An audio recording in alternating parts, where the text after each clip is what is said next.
The massive chamber stretched out like a metal cathedral, its curved walls reaching so high that the ceiling disappeared into shadows. Thousands of seats held beings from across the galaxy, some with scales, others with fur, many with skin colors that had no names in human languages. The air hummed with translation devices working overtime, turning clicks and whistles and harmonic tones into words everyone could understand. Jin-Woo Park sat in the human section, which was embarrassingly small compared to the massive blocks reserved for the hegemony and other major powers. His hands gripped the armrests of his chair as he watched the vote count climb on the giant holographic display floating above the chamber floor. Against 847. 4-3. The number 3 felt like a slap in the face. Only 3 species in the entire galaxy thought the Kalani deserved to live. Jin-Woo looked across the chamber to where This sat with the other Kalani delegates. The alien's crystalline features had lost their usual soft glow, and his large eyes that could see colors humans couldn't even imagine, stared at nothing. This's people communicated through harmonic vibrations, and right now, a low, sad song was coming from their section. It was the kind of music that made Jin-Woo's chest feel tight, even though he didn't understand the words. Dr. Hye-Jin Lee leaned over from the seat next to him. She was Earth's top expert on alien biology, and she'd spent months studying the Kalani. "That song," she whispered, "it's called a death chant. They sing it when they accept that death is coming. The Kalani had been singing it for 3 days now, ever since their formal request for evacuation assistance had been submitted to the Council." Council Speaker Vexitar rose from his platform. At the center of the chamber, he was a hegemony leader, which meant he looked like someone had crossed a lizard with a businessman and then made the result 10 feet tall. His voice boomed through the translation system. "The vote is concluded. The Galactic Council has determined that evacuation assistance will not be provided to the Kalani species of Keelan Prime." The chamber buzzed with approval from most sections. A few delegates actually clapped, though the sound was strange when it came from beings with claws instead of hands. Vextar continued, his voice as cold as space itself. "The decision is based on careful analysis of resource allocation and species utility assessments. The Kalani contribute minimal economic value to galactic civilization. Their pacifist nature makes them unsuitable for defense roles or labor-intensive operations. While their limited telepathic abilities show some promise, the Mentari already fulfill this function with superior capability. Additionally, their technological development remains significantly behind galactic standards." Jin-Woo felt his translator getting warm against his ear as it worked to keep up with his rising anger. He wanted to shout, to call them all monsters, but diplomacy was his job. He'd been Earth's ambassador for 5 years now, and he'd learned that losing his temper in this chamber would only make things worse for humanity. But 12 billion lives were at stake. Furthermore, Vextar went on, the energy requirements for relocating the Kalani population would impact the economic stability of 17 sectors. The Council's primary responsibility is to the greater galactic community, not to individual species facing natural disasters. Natural disaster. That's what they called it when a star decided to explode and take an entire world with it. The Kalani death song grew louder, more complex. Other species in the chamber started shifting uncomfortably. Even the hegemony delegates looked annoyed by the sound. "The matter is closed," Vextar announced. "The Kalani have 47 standard days to make private arrangements for evacuation.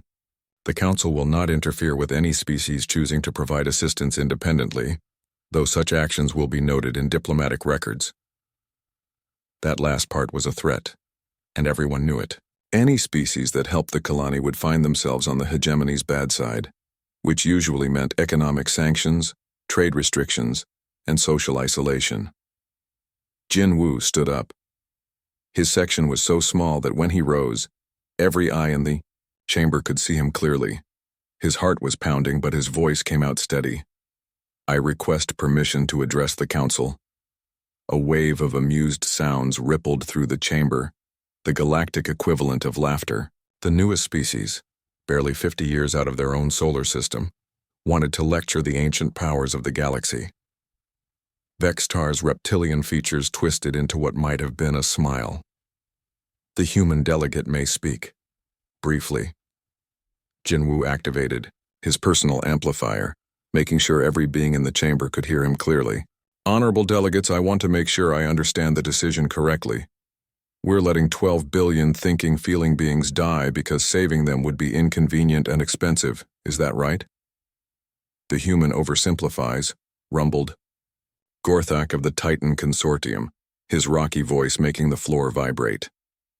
This is about practical resource management and species viability. Species viability, Jinwoo repeated. Like humanity was viable 50 years ago when our planet was choking on pollution and our people were dying in wars over water. The chamber got quieter. Earth's history wasn't exactly classified, but most species didn't like to be reminded of how primitive humanity had been when they'd first made contact. The Kalani have been members of this council for over 200 years, Jinwoo continued. They've never started a war. They've never demanded resources they didn't need. They've never threatened anyone. Their crime is being peaceful and poor, and for that we're going to watch them burn. Hyojin was tugging at his sleeve, trying to get him to sit down. Jinwoo ignored her. But here's what I don't understand, he said, his voice getting louder. Every species in this chamber has a story about being helped when they needed it most. The Vorthon were dying of plague until the Mentari shared their medical technology. The Nixari were starving until the consortium provided food synthesizers. The hegemony itself was saved from civil war by council intervention, but when it's the Kalani's turn to need help, suddenly we're all about practical resource management. The chamber erupted in angry sounds. Delegates were standing, shouting in languages the translators couldn't keep up with. Vexitar's voice cut through the noise like a blade. The human makes emotional arguments unsuitable for galactic governance. Earth's perspective is limited by their youth and inexperience. The decision stands. Jinwoo looked around the chamber one more time, seeing the cold faces of beings who had decided that compassion was a luxury they couldn't afford. Then he looked at this, whose crystalline features were watching him with something that might have been hope. Then Earth formally withdraws from council oversight of this matter, Jinwoo announced. We'll handle this ourselves. The chamber fell completely silent. Even the Kalani death song stopped. The human cannot be serious, Vextar said after a moment. Earth lacks the resources for such an undertaking. You have perhaps 50 ships capable of interstellar transport, and most are designed for cargo, not passenger service. The logistics alone would require a fleet of thousands. You're probably right, Jinwoo admitted. But we're going to try, anyway. Delegate Zixara of the Void Touched spoke for the first time in the session, her voice like ice cracking. And when humanity fails, as they surely will, the Kalani will die knowing they were given false hope. How is this mercy? Jinwoo smiled, and there was something in that expression that made several delegates step backward. Because when we fail, he said, it won't be because we didn't try. And when the Kalani die, they'll know that someone in this galaxy gave a damn about them. He turned and walked out of the chamber, Hyojin hurrying to keep up. Behind them, the chamber erupted in chaos as delegates argued about humanity's stunning arrogance. But in the human section, Captain Min-Ho Kim was already on his communicator, speaking rapidly in Korean to someone back on Earth. And in the Kalani section, Thais was doing something his people rarely did in public. He was singing a song of hope. 3 hours later, Jinwoo stood in his quarters aboard the human diplomatic vessel, staring out at the stars through the porthole. His communicator chimed, with an incoming message from Earth. The face that appeared on his screen belonged to Fleet Admiral So-Young Chang, and she looked like she hadn't slept in days. Jinwoo, I just got word about what happened in the council chamber. Are you out of your mind? Probably, Jinwoo admitted. Can we do it? So-Young's expression was grim. The math is ugly. 12 billion beings, 47 days, 847 light years. Our fastest ships would need 6 round trips each, assuming perfect conditions and no breakdowns. That doesn't sound like a no. It's not a no, So-Young confirmed. It's a, this will probably kill us all, but we're going to try anyway.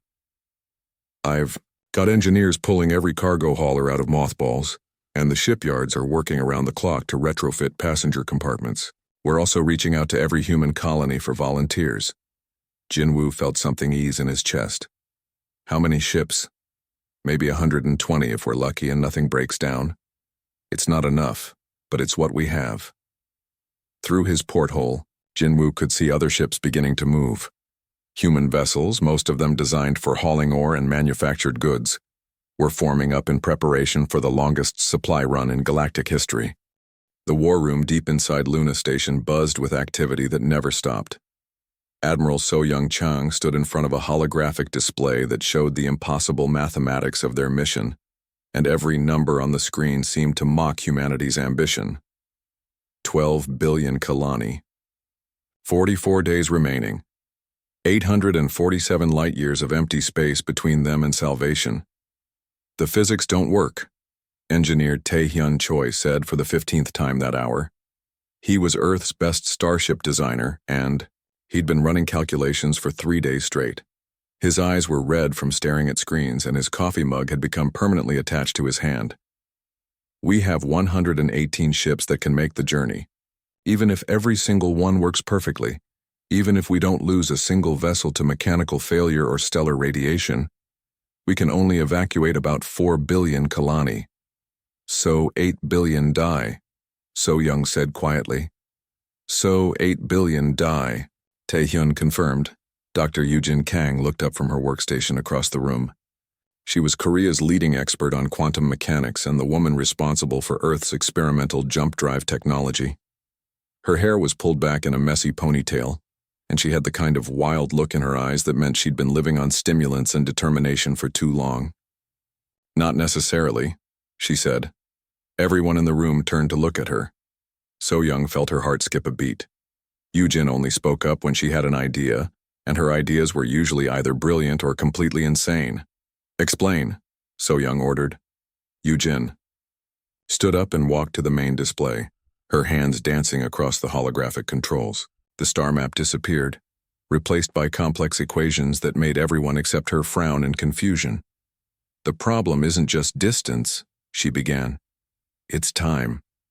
Our ships can carry about 34 million Kalani per trip if we strip out everything except life support and cram them in like cargo. But each round trip takes 18 days with our current jump drive technology. We know this, Tae-hyun interrupted. That's why the math doesn't work. But what if we could cut the travel time in half? Yujin asked. What if we could make each trip in 9 days instead of 18? The jump drives are already running at maximum efficiency, engineer Kim Sung-ho called out from his workstation. He was responsible for maintaining Earth's small fleet, and he knew every bolt and wire in every human ship. We can't push them any harder without risking catastrophic failure. Yujin grinned, and So-Young recognized that expression. It was the same look Yujin had worn right before she'd figured out how to make faster-than-light travel actually work. For humanity. We don't push the drives harder, Yujin explained. We change how space works. She manipulated the display again, showing a three-dimensional model of space-time that looked like a stretched rubber sheet. Standard jump drive technology creates a bubble around the ship and moves the bubble through hyperspace. But what if instead of moving through hyperspace, we fold normal space? Folding space is theoretical, Dr. Park Soo-jin said from the back of the room. She was Earth's chief physicist, and she'd been arguing with Yujin about impossible theories for years. The energy requirements alone would drain a star. Not if we do it right, Yujin shot back. She highlighted a section of her model where space curved back on itself. Look, we don't fold the entire distance. We just create tiny folds, maybe 100 light-years each, and then jump through them. It's like making stepping stones across a river instead of trying to leap the whole thing at once. Tae-hyun was studying the equations with growing excitement. The power requirements would still be enormous, but maybe not impossible. We'd need to strip the weapon systems from every ship and convert the energy to drive power, which means our ships would be defenseless, Commander Ji Eun-song pointed out. She was sitting at the strategy table with the other military leaders, and her job was to think about all the ways their plan could go wrong. If we run into hostile forces, we're dead. We're probably dead anyway, So Young said honestly. At least this way we might take some Kalani with us. The room fell quiet except for the humming of computers and the distant sound of construction from the shipyards outside. Luna Station had become the center of the largest construction project in human history, with every available worker retrofitting cargo ships for passenger transport. Captain Lee Dae-ho spoke up from his position near the tactical display. He was scheduled to command one of the evacuation vessels, and his ship was already being torn apart and rebuilt in the yards outside. What about the Kalani cities? From the survey data, their settlements aren't exactly built for quick evacuation. Hee-jin pulled up new images on the display, showing the crystal cities of Keelan Prime. They were beautiful in a way that made humans feel homesick for a place they'd never been. The buildings seemed to grow from the planet's surface like living things, all curves and flowing lines that caught and reflected light in patterns that shifted like music made visible. The Kalani don't build their cities, she explained. They grow them. Each structure is connected to the planet's magnetic field and the crystalline core beneath the surface. The buildings are alive, in a sense. They respond to Kalani harmonics and can reshape themselves based on need. Which means what exactly? So Young asked. It means we can't just land and start loading people onto ships, Hee-jin continued. The cities need to be convinced to let their inhabitants leave, and the only way to do that is through harmonic resonance, basically, singing to the buildings in frequencies they understand. Tae-hyun rubbed his temples. So we need to learn to sing to alien architecture while racing against the exploding star. Wonderful. Actually, said a new voice from the doorway, that might not be as impossible as it sounds. Everyone turned to see Dr. Sang-wook John entering the room. He was Earth's top linguist and the man responsible for most of humanity's translation protocols. He looked tired but excited, like someone who'd just solved a puzzle that had been bothering him for weeks. I've been analyzing Kalani harmonic patterns, he continued, walking to join them around the display. Their language is based on mathematical relationships, frequency ratios, harmonic intervals, resonance patterns. It's actually similar to human music theory, just much more complex. Meaning, So Young prompted, meaning humans might be able to learn to speak Kalani, not just through translators but actually produce the harmonics their technology responds to. It would take intensive training, but it's possible. Yoo-jin was nodding enthusiastically. If we can communicate directly with their city systems, we could potentially coordinate mass evacuations more efficiently than anyone thought possible. How long would the training take? Ji-yoon asked. Sang-wook hesitated. For basic communication? Maybe 6 weeks of intensive work. For the kind of complex harmonics needed to interface with city systems? 6 months minimum. We have 44 days, So Young reminded him. Then we'd better start now, Sang-wook replied. The next few hours passed in a blur of activity. Orders went out to every human colony and outpost in known space. Every available ship was to be converted for passenger transport. Every person with musical training was to report for harmonic language instruction. Every engineer was to study Kalani architecture and figure out how to build temporary shelters for refugees. So Young found herself standing alone in the observation deck as Luna's artificial night cycle began. Through the massive windows, she could see the shipyards working. Under floodlights, human workers in spacesuits crawling over ships like ants on a picnic. Sparks from welding torches lit up the darkness like tiny stars. Her personal communicator chimed with a priority message from Earth's President Han Gil-soo. His face appeared on her wrist display, and he looked like he'd aged 10 years in the past week. So, Young, I need to ask you something directly. Can we really do this? She considered lying, giving him the optimistic assessment he probably wanted to hear. But Han Gil-soo had been her friend for 20 years, since before either of them had ever imagined they'd be making decisions that affected entire worlds. Honestly, probably not. The logistics are impossible, the technology is untested, and we're going to be operating in a solar system that's having stellar radiation tantrums. Best case scenario, we save maybe half of them. And worst case?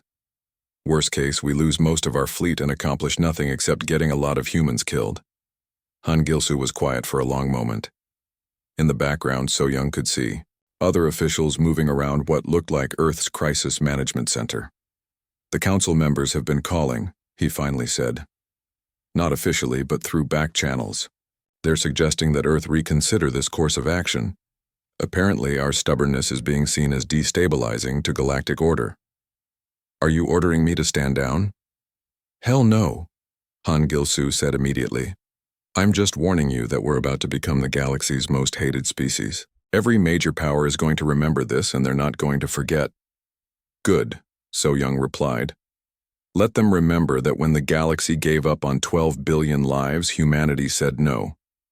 After the call ended, So-Young stood alone with her thoughts and the sight of humanity's greatest effort taking shape outside the windows. Ships that had been designed to haul iron ore were being converted to carry refugees. Cargo bays. The human fleet dropped out of hyperspace like a pack of wolves entering a burning house. Captain Lee Dae-ho felt his stomach lurch as the Indomitable's artificial gravity struggled to compensate for the violent transition back to normal space. Around him, the bridge crew worked frantically to get their bearings after the most dangerous jump any human ship had ever attempted. "Navigation, where are we?" Dae-ho called out. "Keelan system, sir," Lieutenant Wu Jin replied, his voice tight, with concentration. "Dr. Kang's space-folding technology worked. We made the jump in 9 days instead of 18. "And the rest of the fleet?" 96 ships reporting in, sir. We lost the determination and the resolve during the fold transition." Dae-ho closed his eyes for a moment. 2 ships meant nearly 200 human crew members, plus the Kalani refugees they could have saved. But they'd known this would happen. Eugene experimental technology had been tested exactly once before this mission, and that test had destroyed a small asteroid. "Put Keelan Prime on the main screen," he ordered. The planet appeared before them, and it was more beautiful than any of the survey images had suggested. Keelan Prime looked like someone had taken a normal world and covered it with living jewels. The crystal cities caught and reflected the light from their dying star, creating patterns that shifted and flowed like aurora made solid. But even from space, they could see the problem. "Dear God," whispered Communications Officer Na-Young Kim, staring at the tactical display. "How are we supposed to evacuate that?" The Kalani hadn't built their cities for convenience. They'd grown them for beauty and harmony, with organic curves and flowing structures that seemed to pulse with their own inner light. Each city was a single massive organism, its buildings connected by crystal bridges and harmonic resonance chambers that turned the entire settlement into a living musical instrument. 17 cities, reported Tactical Officer Park Junho. Population estimates range from 400 million to over 1 billion beings per city. The largest settlements cover areas the size of small continents, and they're all connected. To the planetary core, added Science Officer Dr. Kim Young-soo, who'd been studying Kalani architecture for weeks. The cities literally grow from the planet's magnetic field. Separating the Kalani from their cities is like asking humans to separate from their bones. Dae-ho activated the fleet communication system. "All ships, this is Dae-ho. Begin landing operations. Remember the briefings. We're not just evacuating people. We're helping them leave the only homes they've ever known. Stay patient, stay calm, and if anyone figures out how to make this work faster, let the rest of us know immediately." The human ships descended toward Keelan Prime like metal raindrops, each one carrying equipment and personnel who were about to attempt something that had never been tried before. They were going to convince an entire planet to abandon itself. On the surface, Master Chief Yoon Subin led the first contact team into the crystal city of Veltanor. The Kalani who met them were unlike anything humans had encountered before. They moved with fluid grace, their crystalline skin shifting colors to reflect their emotions. When they spoke, their voices created harmonics that made the air itself seem to sing. "Welcome, humans," said the Kalani who introduced himself as Kethmore. His voice was like wind chimes mixed with music. "We have been preparing for your arrival since Thys sent word of your offer." Subin looked around at the city, trying to figure out where to even begin. The buildings weren't just structures, they were living things that responded to the Kalani around them. When a group of Kalani walked past, the walls shifted color to match their mood. When children played, the ground beneath their feet created small patterns of light. "Kethmore, we need to talk about evacuation procedures," Subin said through his translator. "Our ships can carry about 34 million of your people per trip, but we need to figure out how to get everyone organized and ready to leave." Kethmore's crystalline features darkened to a deep blue, which Subin's cultural briefing had told him meant confusion or distress. "Master Chief, I do not think you understand. We cannot simply leave the cities. We are part of them, and they are part of us. To separate us from our growth homes would be like asking you to separate from your own heartbeat." Behind Subin, engineer Choi Dong-wook was scanning the buildings with his equipment, trying to understand how they worked. "Chief, these structures are incredible. They're not just buildings, they're extensions of the Kalani nervous system. The entire city is like one massive brain, with each building serving as a different thought center. So, how do we evacuate a living city?" Subin asked. Before anyone could answer, a new voice joined the conversation. Dr. Sang-wook Jeon had been working day and night to learn Kalani harmonic communication, and his throat was raw from producing sounds human vocal. Chords weren't designed to make. "Maybe we don't evacuate the city," he said, his voice barely above a whisper. "Maybe we take it with us." Everyone turned to stare at him. Kethmore's coloring shifted to bright silver, which meant surprise or amazement. "Explain," Subin ordered. Sang-wook walked up to one of the crystal walls and placed his hand against it. The wall immediately began to glow, responding to his body heat and electrical field. "I've been studying Kalani architecture with Dr. Kim Young-soo. These buildings aren't just connected to the planetary core, they're grown from it. But the connection is harmonic, not physical. If we could recreate the right resonance frequencies, we might be able to convince sections of the city to detach themselves." "You want to take pieces of the cities with us?" Dong-wook asked. "Not pieces," Sang-wook said, excitement building in his voice despite his exhaustion. "Entire districts. If we can maintain the harmonic connections artificially, the buildings could survive in space long enough to be transported to a new world." Kethmore was making a sound like crystal bells being shaken in a windstorm, which Subin's translator informed him was Kalani laughter. "Human Sang-wook, what you suggest is impossible by all known harmonics, but then your entire presence here was supposed to be impossible. Perhaps impossible is simply another word for not yet accomplished." Over the next week, the human teams worked alongside the Kalani to attempt something that had never been tried in galactic history. Human engineers studied crystalline architecture, while Kalani architects tried to understand metal and plastic construction. Musicians from Earth worked with Kalani harmony singers to create new frequencies that could maintain city cohesion in the vacuum of space. The breakthrough came from an unexpected source.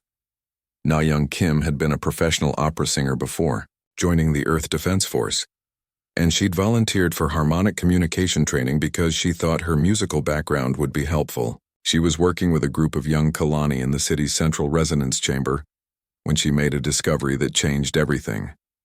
"Sang-wook, you need to hear this," she called over the communication system. Sang-wook arrived to find Na-young standing in the center of a crystal chamber that was glowing like a star. Around her, a dozen Kalani were harmonizing in frequencies that made the walls themselves sing. But what caught his attention was Na-young's voice. She was singing along, and the crystals were responding to her specifically. "How are you doing?" "That?" he asked.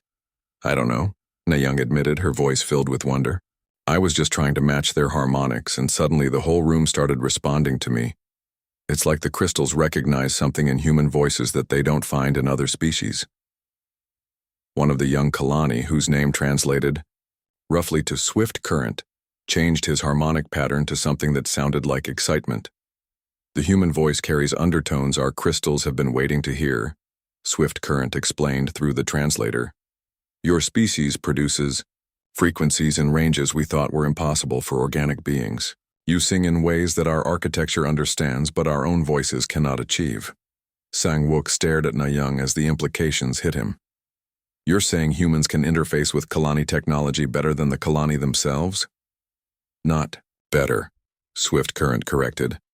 Differently, our voices shaped our cities to respond to Kalani harmonics, but human voices can create new harmonics, frequencies that could potentially allow our cities to adapt in ways we never imagined. 3 days later, the first test began. Nay Young stood in the center of Velthanor's main plaza, surrounded by human, engineers and Kalani harmony singers. The entire city spread out around them, its crystal spires reaching toward the sky like frozen music. Above them, Captain Minho Kim waited in the Perseverance, ready to attempt something that violated everything anyone knew about physics. Beginning harmonic sequence, Na Young announced, her voice carrying across the communication system to every human ship in orbit. She began to sing. The song started as pure human music, notes and melodies that spoke of Earth's mountains and oceans of human hopes and dreams and stubborn determination. But as she continued, the song changed, incorporating Kalani mathematical harmonics and resonance patterns that Sang-wook had spent weeks teaching her. The city began to respond. Crystal walls started to glow brighter. The harmonic chambers amplified her voice, sending it through the entire urban organism. Buildings that had grown from the planets. Admiral So-Young Chung stared at the casualty reports scrolling across her personal display, and each number felt like a punch to the stomach. The evacuation of Keelan Prime had been successful beyond anyone's wildest hopes, but success in this case still meant devastating losses. 47 human ships destroyed or damaged beyond repair. 12,347 human crew members dead. The entire Earth Defense Force Strategic Reserve Fleet depleted. 3 major shipyards emptied of every vessel that could make an interstellar journey. But 11,700,000,000 Kalani were alive. Dr. Hai-Jin Lee found her standing alone in the observation deck of Luna Station, watching the refugee ships arrive in Earth's solar system. The vessels limped home like wounded animals, their hulls scarred by stellar radiation and their engines running on fumes and prayers. The medical teams are reporting some good news, Hee-Jin said, settling into the chair beside So-Young. The Kalani are adapting to human life support systems better than we expected. Their crystalline biology is more flexible than our models predicted. What about the ones we lost? So-Young asked quietly. Hai-Jin was silent for a moment. They'd left 300 million Kalani behind on Keelan Prime, and the knowledge sat heavy on everyone who'd been part of the mission. Thais says his people understand, she finally replied. In Kalani culture, trying to save someone is more important than succeeding. The fact that we attempted to rescue them all means more to them than the fact that we couldn't. That's nice, So-Young said, her voice bitter. I wonder if it'll mean anything to the families of the humans who died trying. Before Hee-Jin could respond, So-Young's communicator chimed with an urgent message from Earth's diplomatic corps. Ambassador Jin-Woo Park's face appeared on the screen, and he looked like he'd been through a war. So-Young, we have a problem. The galactic response to our rescue operation is worse than we expected. How much worse? Complete economic isolation. The hegemony has convinced the Council to impose full sanctions on Earth and all human colonies. No trade, no diplomatic contact, no access to galactic communication networks. We're being cut off from everything. So-Young felt something cold settle in her stomach. Earth had only been part of galactic civilization for 50 years, but in that time they'd become dependent on alien technology and trade routes. Cutting them off completely would be devastating. There's more, Jin-Woo continued. Several council members are calling our actions a violation of galactic sovereignty. They're saying we interfered with natural selection and disrupted the cosmic order. Natural selection, So-Young repeated. They're calling genocide natural selection. The official term they're using is species efficiency optimization, Jin-Woo said, his disgust clear even through the small screen. Apparently, allowing unviable species to die naturally is considered good for galactic genetic diversity. Hee-Jin made a sound of disgust. These are the same beings who terraformed 100 dead worlds and created artificial life forms for entertainment. But saving the Kalani is interfering with nature. The communication ended, leaving So-Young alone with the reality of what humanity had chosen. They'd saved the Kalani, but the cost was going to be enormous. Earth would become a pariah world. isolated from the galaxy that had reluctantly accepted them. But 3 hours later, everything changed.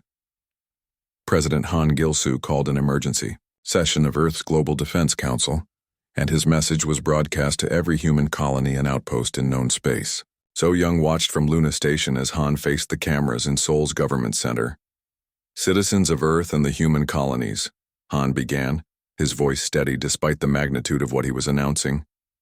"Today, the Galactic Council voted to punish humanity for our rescue of the Kalani people. They have imposed complete economic and diplomatic sanctions, effectively expelling us from galactic civilization." The camera showed reactions from around the world: anger, fear, defiance, and determination mixing on the faces of humans who just learned they were alone in the galaxy again. "The Council believes this punishment will force us to regret our decision to help those in need. They expect us to apologize for showing mercy and promise never to interfere with their version of cosmic justice again." Han paused, and So Young could see something building in his expression. "I have a message for the Galactic Council. We knew the price when we chose to help the Kalani. We paid it gladly. If caring for those the galaxy abandons makes us rogues, then we embrace that label with pride. Humanity stands by its choice." The broadcast ended, but the real response was just beginning. Within hours, messages started pouring in from human colonies across known space. The Mars settlements pledged their full support. The asteroid mining stations offered to share their resources. The generation ships traveling to distant stars changed course to help with refugee resettlement. But the most important message came from an unexpected source. So Young was reviewing refugee placement reports when her communicator chimed with an incoming transmission from New Harmony, one of the worlds where the Kalani were being relocated. The face that appeared on her screen belonged to Thais, but he looked different. His crystalline features had taken on new patterns, and his voice carried harmonics she'd never heard before. "Admiral Chang, I speak for all Kalani. When I say this, we have discussed your species' sacrifice extensively. We do not fully understand why you risked everything for strangers, but we understand that you are now paying the price for your compassion. This, your people don't owe us anything," So Young began, but the Kalani delegate raised a hand to stop her. "You are wrong, Admiral. We owe you everything. But more than that, we choose to stand with you because you stood with us when no one else would." The transmission shifted to show the refugee settlements on New Harmony. What So Young saw made her catch her breath. The Kalani hadn't just built refugee camps, they'd grown new cities, crystal structures that incorporated human architectural principles and created spaces where both species could live and work together. "We have been in contact with Kalani, communities on all 3 relocation worlds," this continued. "We are no longer refugees, Admiral. We are your allies, and we have been working on something we think you will find interesting." The view changed again, showing the shipyards that had been built in orbit around New Harmony. But these weren't human shipyards. They were something entirely new, crystalline construction facilities that grew ships the way Kalani cities grew buildings. "Our ship-growing techniques, combined with human engineering principles, can produce vessels unlike anything the galaxy has seen," Thais explained. "Faster, stronger, and capable of things neither of our species could achieve alone." So Young stared at the images of ships that looked like they'd been carved from living starlight, their hulls incorporating both human durability and Kalani harmonic technology. "This, what are you saying?" "I am saying that the galaxy intended to punish humanity for showing mercy. Instead, they have created something new, a partnership between species who choose compassion over convenience." The transmission ended, but within minutes So Young was receiving reports from the other Kalani settlement worlds. The same thing was happening everywhere. Humans and Kalani working together to create technology and communities that neither species could have developed alone. But the galaxy wasn't finished with its punishment. Fleet Commander Krelnox of the Yamaar hegemony approached Earth's outer system with 200 warships, enough firepower to reduce a planet to cosmic dust. His message was broadcast on all frequencies so that everyone in the Sol system could hear it clearly. "Humans of Earth, you have violated galactic law and disrupted cosmic order. Your species will submit to hegemony authority and accept responsibility for your actions. The Kalani refugees will be returned to their appropriate fate, and Earth will accept permanent oversight to prevent future interference. Captain Min-Ho Kim received the transmission aboard the hastily rebuilt Defiance, now serving as Earth's flagship. Around him, the bridge crew worked frantically to coordinate Earth's defenses, but everyone knew the math. Humanity had maybe 30 ships that could fight, against 200 hegemony vessels designed for conquest. "Admiral, we're completely outgunned," Min-Ho reported to So-Young. "If they want to destroy us, there's nothing we can do to stop them." But before So-Young could respond, her communication system lit up with an incoming transmission from New Harmony. These's face appeared on the screen, but this time he wasn't alone. Behind him stood representatives from all 3 Kalani settlement worlds, their crystalline features glowing with patterns So-Young had never seen before. "Admiral Chang, Captain Kim, we have received word of the hegemony threat to Earth. We wish to make our position clear." Thais paused, and when he spoke again, his voice carried new harmonics, frequencies that spoke of determination and defiance. "We stand with humanity." The transmission expanded to show something that made So-Young's heart leap. The space around. New Harmony was filled with ships, not the broken refugee vessels that had limped away from Keelan Prime, but new vessels that seemed to sing with their own inner light. Crystal ships grown from Kalani technology but powered by human fusion drives, their hulls designed to convert harmonic frequencies into devastating weapons. The Battle of Seoul began not with weapons fire, but with music. Commander Ji-Un Song stood on the bridge of the Defiance, watching as 200 hegemony warships dropped out of hyperspace at the edge of Earth's solar system. Their vessels were massive things built for intimidation as much as destruction, with hulls that absorbed light and weapon arrays that could crack moons in half. "All human ships maintain defensive positions around Earth," Ji-Un ordered. "Do not engage until I give the signal." Her tactical officer, Lieutenant Oh Kyung-min, looked up from his displays with worry written across his face. "Commander, they outgun us 20-1. Even with the Kalani reinforcements, this is going to be ugly." "Maybe," Ji-Un admitted. "But let's see what our new friends can do before we start planning our funerals." As if summoned by her words, the space around Earth began to shimmer. Reality itself seemed to bend and twist as the Kalani fleet emerged from their own form of faster-than-light travel. But these weren't the broken refugee ships that had limped away from Keelan Prime 6 months ago. These were something entirely new. The Kalani vessels looked like they'd been carved from living starlight, their crystal hulls catching and reflecting, the light from Seoul in patterns that hurt to look at directly. They moved through space like dancers, their formations flowing and shifting in response to harmonic commands that human ears could barely detect. "My God," whispered Dr. Sang-wook, John from his position at the communication station. "They're beautiful." There were 237 Kalani ships, each one unique, grown rather than built, singing with frequencies that made space itself vibrate. As they took positions alongside the human fleet, their harmonics began to interfere with hegemony sensors and communication systems. Fleet Commander Krell Knox's transmission crackled with static as it reached the combined human Kalani fleet. "Human vessels, you will stand down immediately and surrender the Kalani refugees for proper disposal. Your interference with galactic law will not be tolerated." Ji-Un activated the fleet communication system, making sure her response would be heard by every ship in the solar system. "Commander Krell Knox, this is Commander Ji-Un Song of the Earth Defense Force. We decline your generous offer to surrender. If you want the Kalani, you'll have to go through us." "Your bravado is admirable but pointless," Krell Knox replied.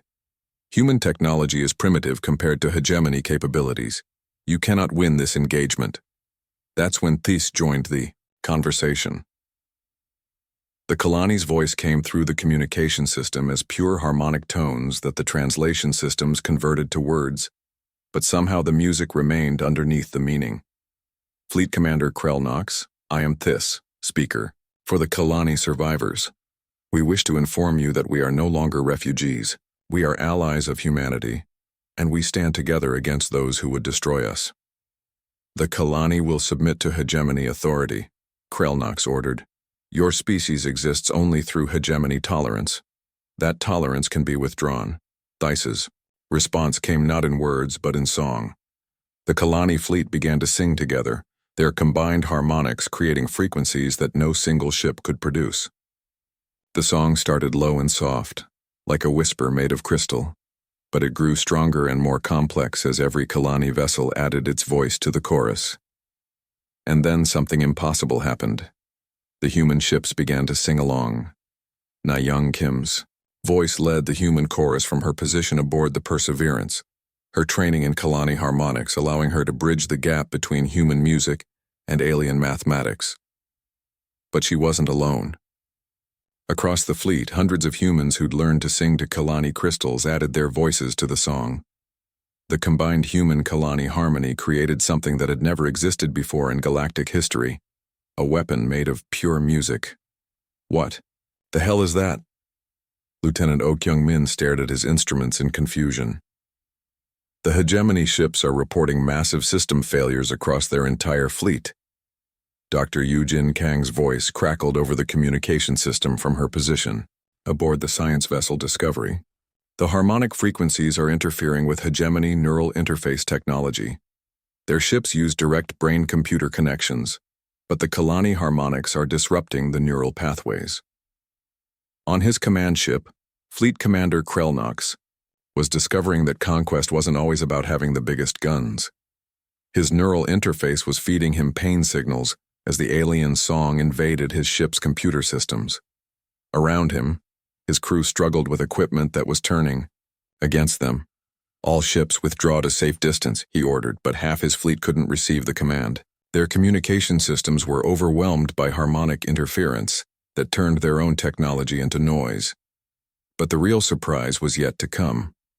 As the hegemony fleet tried to retreat, Admiral So Young Chang received a transmission that made her heart skip a beat.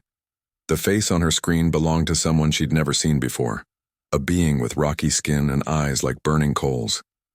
This is Work Leader Thakron of the Free Vorthan mining fleet. We stand with humanity.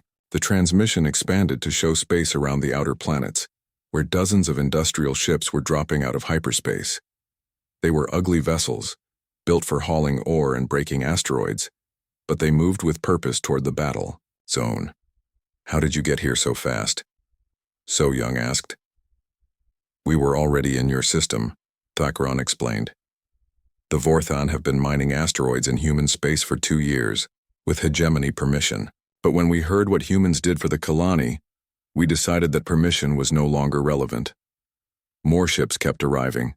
The Makani refugee fleet, their vessels cobbled together from salvaged parts but crewed by beings who'd learned to survive against impossible odds.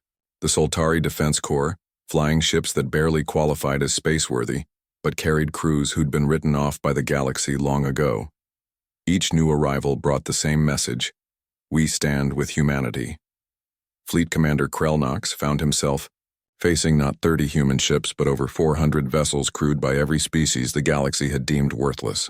His overwhelming advantage had become a fair fight, and fair fights weren't something the hegemony was used to.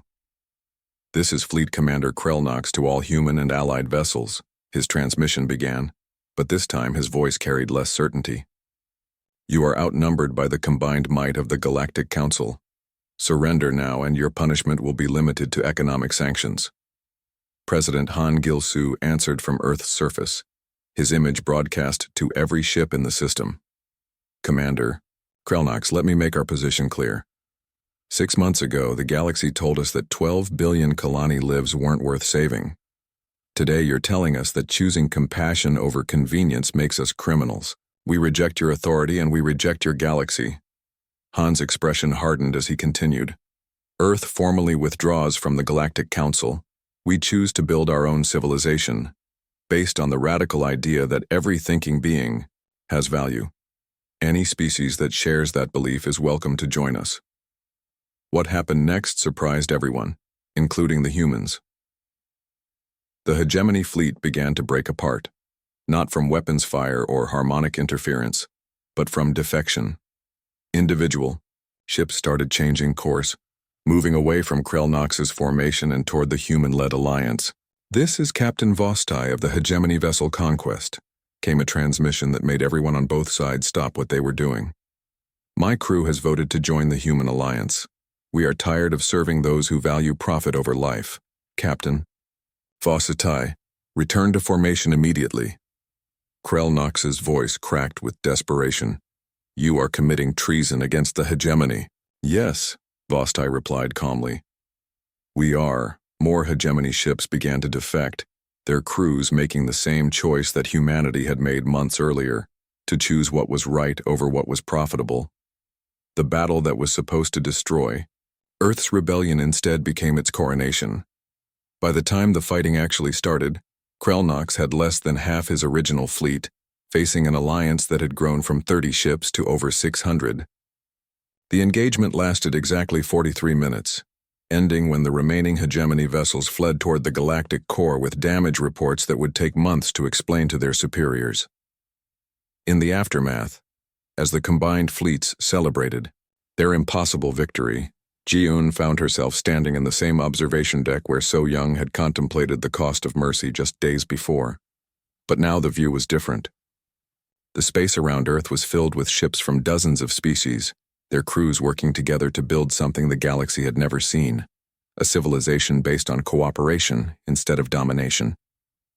Dr. Hai-Jin Lee joined her at the window, watching as Kalani crystal ships worked alongside human industrial vessels to construct orbital habitats for the various refugee species that had joined their alliance. "You know what's funny?" Yi-Jin said. "The Council was right about one thing. Saving the Kalani did disrupt the cosmic order, just not in the way they expected." 3 months later, Ambassador Jin Woo Park stood in the Assembly Hall of New Geneva, the first city built jointly by humans and Kalani on the world they now called Freedom. Around him sat representatives from 43 species that had chosen to leave the Galactic Council and join what the galaxy was calling the Rogue.